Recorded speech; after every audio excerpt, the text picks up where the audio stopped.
mga bossing yung NMAX switch. Ito yung pagdating sa inyo, ito yung kapalit nyo. Yung socket, itong malaki. Dito lang sa stock din. Kulay yellow. Diyan siya isasalpak. Kasi ito namang isang socket dito sa pinaghugutan ng sa ano. Yung dalawang yellow. Yan. Tapos ito starter. Yung dalawang wire kakabit mo dito. Yung katapat niya yung yellow tsaka orange. Kahit magkapaligtad dyan pwede.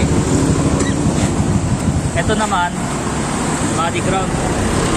Pwede ba siya kabit dito sa ano, tornilyo. Mga tornilyo, body ground yan. Tapos ito tulisang dilaw, ignition coil andito. Kulay black yon na wire ito. Ignition coil kulay black. Hindi itong isa, kulay red itong isa na to.